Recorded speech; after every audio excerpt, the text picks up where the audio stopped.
wabarakatuh. Bertemu lagi sama kami di Sankes Santos Podcast. Selamat datang teman-teman semua.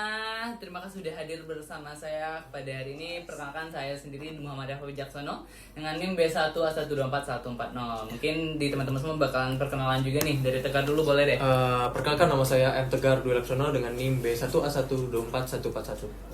Perkenalkan, nama saya Muhammad Rizky Putra dengan NIM B1A1241142. Oke, dengan saya Rizkan Kolis dengan NIM B1A1244163. Dan saya terakhir Fayaz Albarizi Ariwo dengan NIM B1A1241156. Wah, sungguh suatu kehormatan. Oke, terima kasih Terima juga. kasih. Terima kasih ya. Terima kasih ya dari ini. Oke, semuanya kita sapa dulu deh. Dosen pengampu kita Bapak Dr. Budi Arianto SHMH.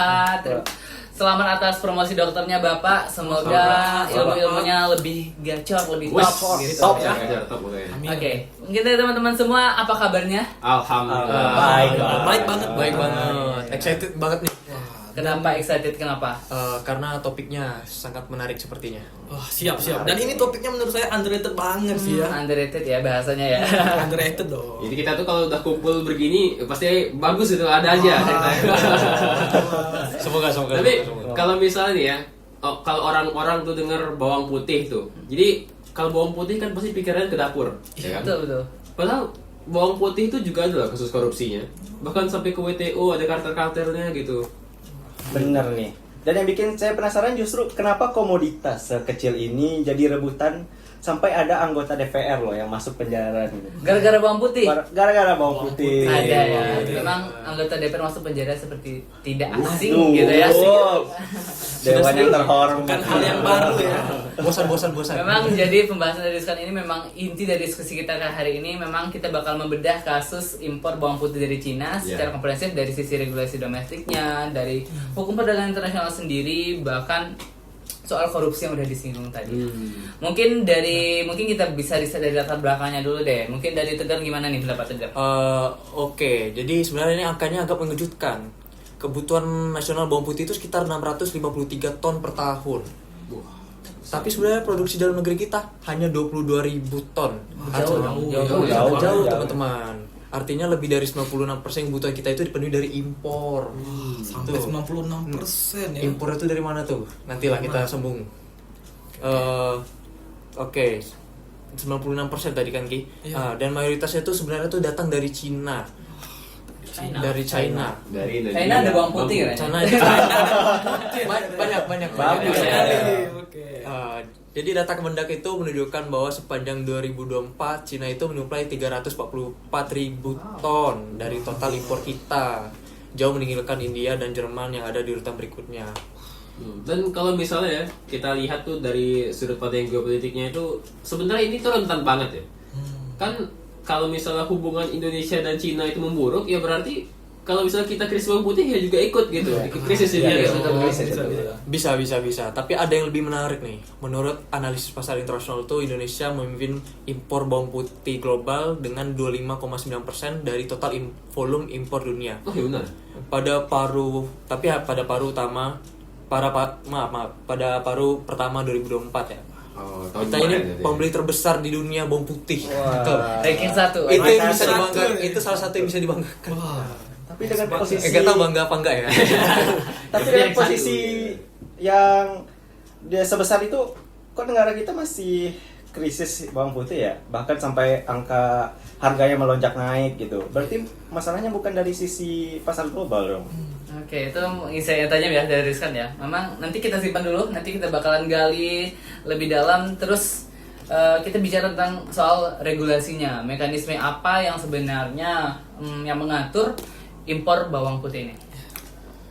Nah, ini yang sedikit bikin pusing saya sebagai mahasiswa semester 4. Jadi untuk mengimpor bawang putih ke Indonesia itu ada 2 dokumen yang wajib harus dimiliki importir. Oke. Yang pertama ada RIPH, yaitu rekomendasi impor produk hortikultura dari Kementerian Pertanian, dan kedua ada SPI atau surat persetujuan impor dari Kementerian Perdagangan. 2 kementerian ini adalah 2 pintu izin yang berbeda, teman-teman.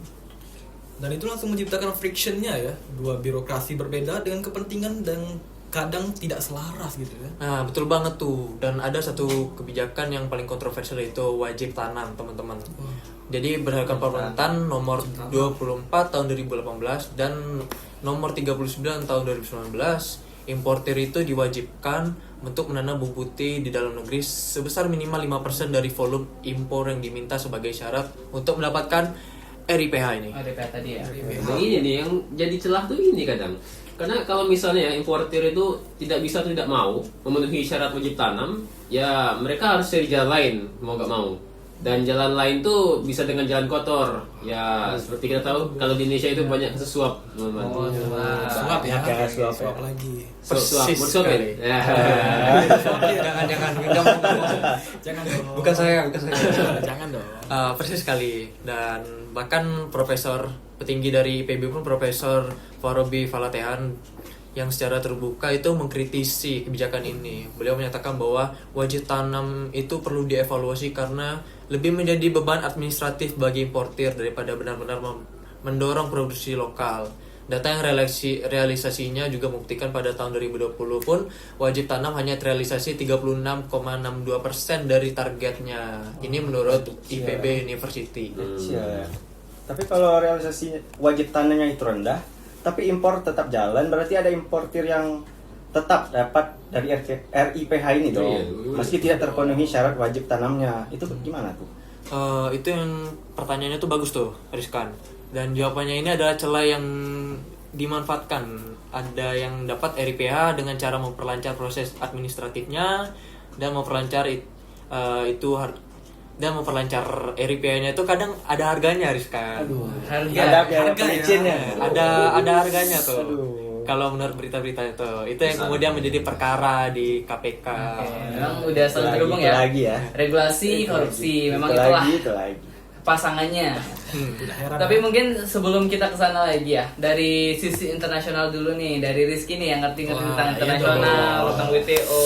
Gimana nih kalau dari kacamata seorang Rizky? Nah, ini menarik nih. Jadi kan kita tahu nih, Indonesia itu sebagai anggota WTO ya, teman-teman. Ya.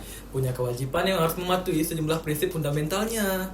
Yang paling relevan itu di sini ada tiga prinsip, teman-teman. Yang pertama ada prinsip Most Favored Nation atau MFN dalam pasal 1 GATT.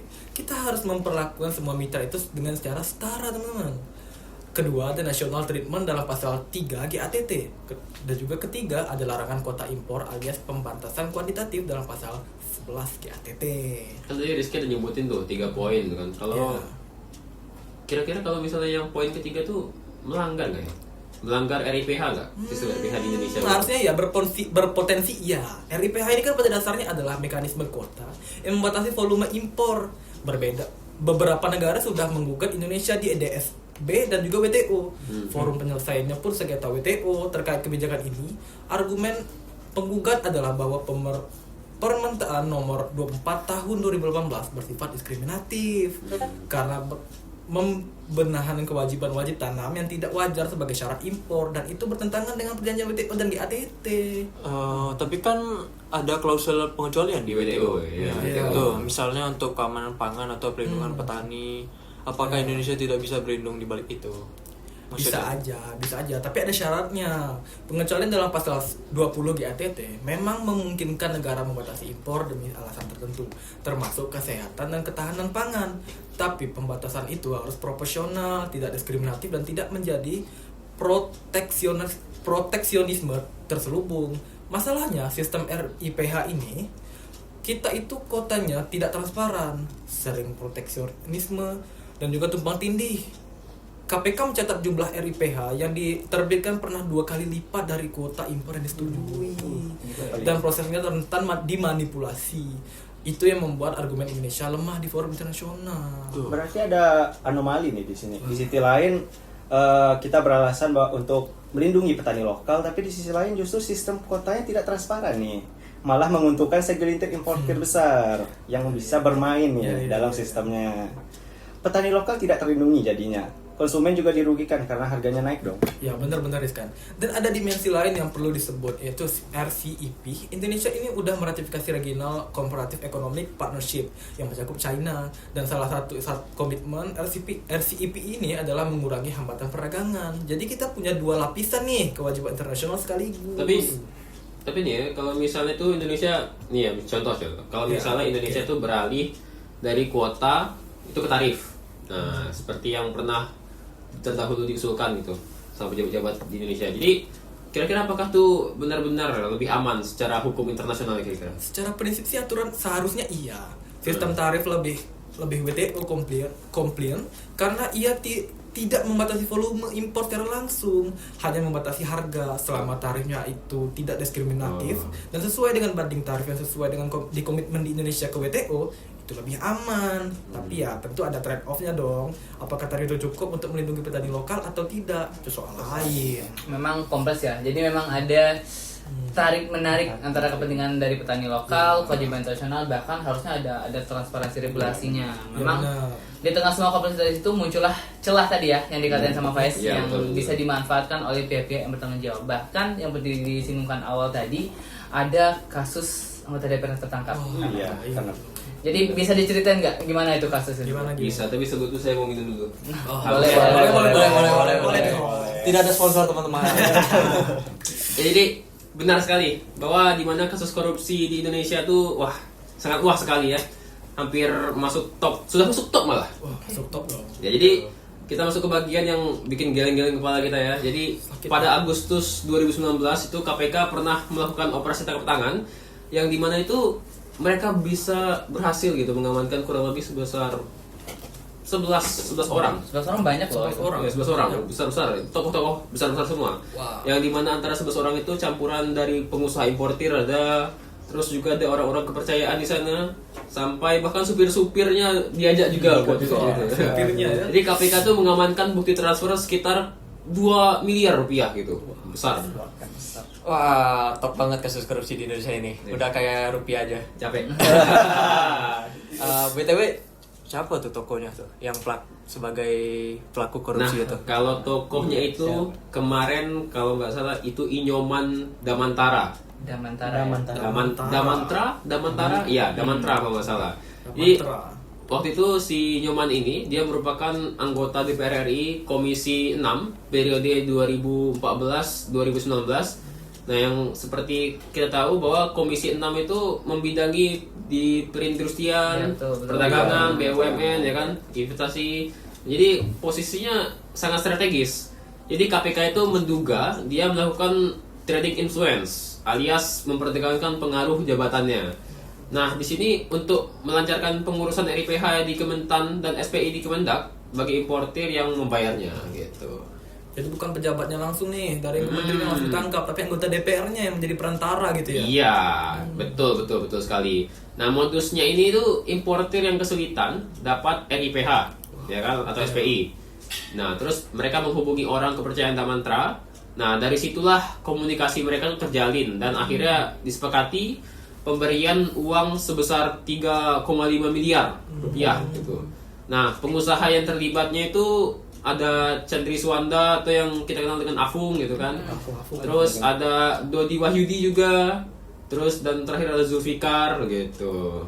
3,5 M untuk 3,5 M ya betul. cuma 3,5 untuk M. 2 lembar kertas doang. Betul sekali. Sangat besar. Itu mencerminkan ya negara kita ini sistemnya udah bobrok banget ya. Wah. Sampai orang rela bayar. Bobrok banget gitu ya. Bobrok banget. Bobrok. Bobrok pakai kapital gitu. Sebobrok-bobroknya. Bobrok. Kapital bold. Nah, jadi memang besar banget itu keuntungannya. Jadi kalau misalnya diraih dari kota impor itu ya, kalau misalnya kamu mau itu suap bisa tuh besar. Wah. Jadi kalau misalnya jadi impor tuh menghasilkan keuntungan miliaran ya kan. Jadi suap 3,5 miliar tuh terasa sebagai investasi gitu kalau misalnya kita sebagai importir. Kalau teman-teman coba disilahkan. Menarik ya. Boleh. Jadi korupsinya itu bukan karena importernya miskin pilihan, tapi justru karena importernya itu memang menguntungkan. Ya betul sekali.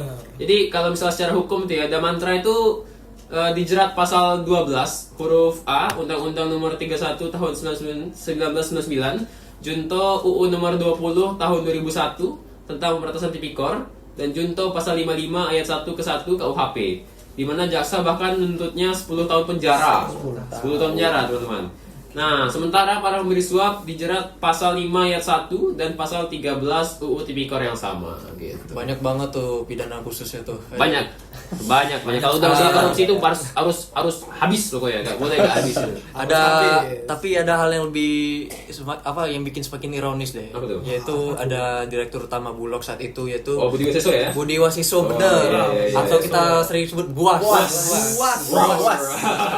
Sempat mengeluh bahwa ada seorang menteri yang menghalangi impor 100.000 ton bawang putih oleh Bulog. Iya. Izin Bulog tidak kunjung keluar, padahal rapat terbatas sudah memutuskan Bulog ditugaskan untuk mengimpor untuk mengatasi stabilitas harga di Indonesia saat itu. Jadi sambil izin Bulog ini dipersulit, ada impor swasta yang justru mendapatkan kuota melalui jalur suap nih. Wah. Ini menggambarkan banget ya betapa sistematiknya masalah ini ya. Tapi itu ya nggak berhenti ya. Kalau misalnya kan tadi saya bahas tuh 2019. Nah, ada juga waktu itu pada tahun 2022. Yang dimana pada itu masyarakat anti korupsi Indonesia kalau nggak salah itu melaporkan kembali dugaan korupsi di Kemendak dengan modus baru. Nah, di mana tuh oknum pejabatnya itu diduga meminta fee per kilonya. Ya, jadi Per kilo. iya, mau dikirim ton. Iya, ton. Sangat banyak sekali gitu ya. Jadi ada banyak celahnya situ. Jadi ada tarif tidak resmi yang dibebankan per kilonya untuk komoditas. Artinya ya celah ini sangat persisten menurut saya. Berarti OTT 2019 tidak memberikan efek yang cerah dong. Soalnya sistemnya masih berjalan sampai sekarang. Betul sekali. Nah ya, mungkin dari pertanyaan Rizkan nanti itu bakalan masuk ke pintu analisis dari Rizkan sendiri ya. Oh, iya. Karena kalau penegakan hukumnya aja nggak cukup, jadi apa yang harus kita benahi gitu? Iya. Oke. Gimana Oke, Rizkan? Rizkan, gimana menurut kamu? Jadi saya coba rangkum dulu ya masalah kita ini ya. Jadi yang pertama itu tentunya ada pada inkonsistensi kebijakannya dong. Menurut dari Prof. Robi tadi menegaskan bahwa kenaikan harga bawang putih yang berulang bukan karena kelangkaan, melainkan karena kebijakan impor yang tidak konsisten. Buktinya realisasi impor dari 2024 hanya sekitar 130.000 ton saja atau sekitar 38% nggak tuh? 38% dari persetujuan impor yang sudah diterbitkan tuh. Izin sudah ada, tapi barang tidak masuk. Di mana Mana tuh? sisa itu ya? Mana tuh? sisanya tuh? Itu selalu jadi pertanyaan besar, teman-teman. Apakah itu jadi yang tadi itu apakah itu ditahan untuk spekulasi harga, maaf teman-teman? Bisa jadi. Dan ini membawa kita ke akar masalah kedua nih. Data yang tidak sinkron. Banyak versi data yang berbeda dari kementerian dan pemerintah soal produksi dan kebutuhan bawang putih. Kalau ada data dasarnya saja sudah berbeda, bagaimana kebijakan impornya bisa akurat? Tuh. KPK juga waktu itu menemukan ini dalam kajian mereka di mana bahwa ada 7 kelemahan sistemik yang dicatat pada saat itu, termasuk lemahnya transparansi RIPH. Nah, sistem informasi antar kementerian yang tidak terintegrasi sampai inefektivitas program wajib tanam. Nah itu yang juga ketiga betul. nih, yang Ya. ketiga juga nih, masuk yang ketiga. Yang paling krusial nih, birokrasi berlapis menciptakan rent-seeking opportunity. Dua kementerian nih, dua pihak, dua izin. Banyak titik pertemuan nih antara importir dan birokrat. Setiap titik pertemuan itu adalah potensi suapnya, ada potensi suapnya nih. KPK sendiri juga sudah memasukkan bawang putih dalam strategi nasional pencegahan korupsi karena proses impornya sangat panjang gitu. Sampai dimasukin nih ke kasus Oknum. Iya, oknum. Enggak semua. Iya. Oknum tapi kebanyakan ya. Jadi problemnya bukan sekedar di oknum nakalnya ya, betul. iya, Sistemnya betul. sendiri yang dirancang seperti itu. Betul, dan itu yang harus jadi fokus reformasi kita. Bukan hanya menangkap orangnya, tapi mengubah Sistemnya juga ya. sistemnya. Sistemnya, Betul, ya, betul. Kalau kita bicara Setuju. seperti itu ya, solusinya gimana sih? Kalau ditanya solusi kayaknya yang pertama ya yang saya pikirkan ya, yang paling urgent dulu nih, ada digitalisasi dan integritas perizinannya dulu. RIPH dan SPI harus dijadikan satu nih dalam satu sistem digital terintegrasi yang terhubung real time secara langsung. Soal KPK juga merekomendasikan melalui skema RIPH itu satu sistem dengan in-trade. Kalau tidak ada pertemuan fisik antara importir dan birokrat, ruang untuk suap juga berkurang gitu. Ya, saya setuju sih. Kalau dalam korupsi itu transparansi itu Iya. merupakan proses musuh utama penting ya. korupsi ya. Benar. Karena Harus celahnya tuntas. makin berkurang gitu. Benar. Lanjut nih, yang kedua ada pemberdayaan dari BUMN sebagai importir reguler nih. Wah. Dari Prof. Farobi juga nih mengusulkan kalau Bulog dan BUMN ini diberi peran yang lebih besar dan konsisten dalam impor bawang putih kita. Pengawasan yang lebih mudah dan kepentingan privat tidak mendominasi kuotanya. Kasus buas tadi yang disampaikan tadi itu juga tuh yang diizinkan dihalangi, itu harus jadi pelajaran bagi kita. BUMN harusnya tidak bisa dihalang-halangi seperti itulah. Iya, misalnya. Ada resiko Tapi nggak sih? seperti itu ya. Ada resiko tapi. Iya, Ada risiko. Jadi BUMN tuh kalau terlalu dominan Iya, Benar. jadi. bisa terjadi inefisiensi. Kuncinya itu mungkin ada pada mekanisme pengawasannya. Benar. Yang pengawasan itu sangat minim sekali mungkin dilihat dari kondisi nyatanya. Ya benar, makanya ini tidak bisa berdiri sendiri nih. Evaluasi serius kebijakan wajib tanam juga harus diperhatikan nih. Niatnya bagus, tapi implementasinya gagal. Realisasinya hanya 36% dari targetnya. Daripada menjadi beban administratif kan yang mendorong korupsi, lebih baik dibuat mekanisme insentif positif bagi importir yang benar-benar berinvestasi nih kepada sektor bawang lokal kita, bukan sanksi yang mudah diberikan gitu. Oke, Rizky. Dari internasional, dari Rizky gimana? Wah, ini dari perspektif saya nih sebagai sisi internasional nih. Pertama itu kita perlu menyelaraskan regulasi dengan komitmen WTO dan juga RCEP ini. Karena salah satu opsinya adalah beralih ke sistem tarif yang lebih transparan dan lebih WTO compliant. Teman-teman, ini bukan berarti kita membuka keran impor tanpa batas, tapi setidaknya mekanismenya itu tidak mudah dimanipulasi seperti sistem kuota yang ada sekarang. Terus saya bisa mungkin menambahkan kalau dari sudut pandang penegakan hukumnya ya. Iya. KPK dan aparat penegak hukum tuh harus memperluas cakupan penindakannya. Jadi nggak hanya menangkap penerima dan memberi suapnya gitu, tapi juga menjerat para mafia penimbun, penimbun ya, Penimbun ya. yang memanfaatkan lonjakan harga ini. Jadi UU Pangan dan UU Perdagangan itu sudah cukup kuat menurut saya untuk menjerat penimbun dan spekulan ini. Tinggal komitmen penegakan hukumnya aja. Oke, udah ada 5 rekomendasi yang saling melengkapi nih. Hmm. Mungkin dari Tegar ada yang mau ditambahin nggak? Satu lagi sih yang sering terlupakan, sinkronisasi data antar kementerian itu. Kalau Kemendak, Badan Ketahanan Pangan dan pemerintah daerah punya data yang berbeda soal produksi dan kebutuhan, maka dari seluruh kebijakan impornya akan terus salah sasaran, teman-teman. Ini fondasi yang paling dasar yang harus dibenahi kalau menurut saya. Oke. Mungkin sekarang kita masuk ya ke bagian yang paling saya suka nih, memang diskusi bebas, free time gitu ya. Yang saya inginnya semua orang bisa berinteraksi. Saya lempar satu pertanyaan besar kepada kita semua. Boleh. Apakah kita sebaiknya kita bergantung pada China untuk bawang putih, atau ada urgensi untuk diversifikasi sumber impor? Siapa yang mau mulai dulu? Baik, saya deh. Saya sebagai dari internasional nih, mulai duluan nih. Dari sudut pandang hukum perdagangan internasional, diversifikasi sumber impor itu justru ideal karena sesuai dengan prinsip MFN nih. Kita tidak bisa memberikan preferensi khusus ke satu negara. Tapi dalam praktiknya, Cina itu sudah sangat efisien dalam produksi bawang putih dan harga impornya paling kompetitif. Mendiversifikasikan ke negara lain artinya bisa menaikkan biaya impor. Tapi kalau dari sudut pandang keamanan nasional tuh kan bergantung tuh mereka 95% lebih pada satu negara tuh ya. Tapi itu berbahaya loh ya.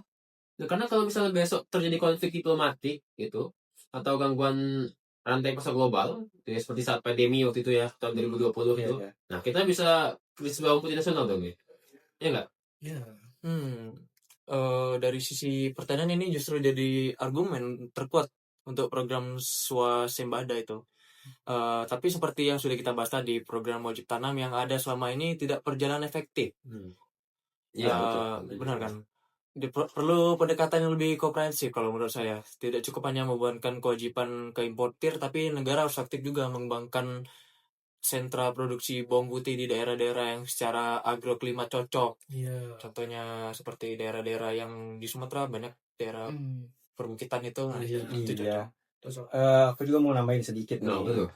Masalah utama kita ya seperti kita tahu ya, Putihnya. bukan Putih. bawang putih. Masalah utama kita kan bukan dari bawang putihnya datang, tapi bagaimana distribusinya Iya, setelah distribusinya. masuk ke Indonesia kan. Harga impor dari Cina hanya sekitar 23.000 ya per kilo ya. Kilo, Per ya, kilo. kilo. Tapi di pasar Hmm. negeri bisa sampai 40. 40.000 per kilo tuh. Jauh. Capek deh, ibu. Selisih 2 kali lipat tuh, gimana tuh? Kemana tuh? Capek. Itu masalah distribusi dan rantai pasok dalam negeri yang penuh dengan maklar dan penimbun tuh biasanya tuh. Nimbun terus ya. Penimbun Nimbun tuh. lagi ya? Nimbun terus. Nimbun. Itu poin yang kuat banget sih Rizkan. Berarti sekalipun kita berhasil diversifikasi sumber impor atau meningkatkan produksi lokal, kalau rantai distribusi di dalamnya itu tidak diperbaiki, harga untuk konsumen bakalan tetap mahal gitu. Bakal tetap Mahal mahal. aja. Itu dia. Bakal tetap mahal. Itu poinnya. Nah, maka disinilah kebutuhan untuk Badan Ketahanan Pangan melakukan pemantauan lidah importir itu dilakukan secara aktif.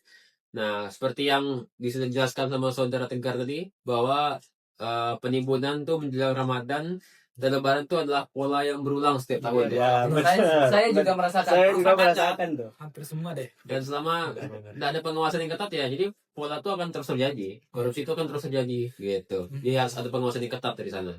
Kalau gitu saya ingin menambahkan deh satu hal yang mungkin sering terlupakan nih.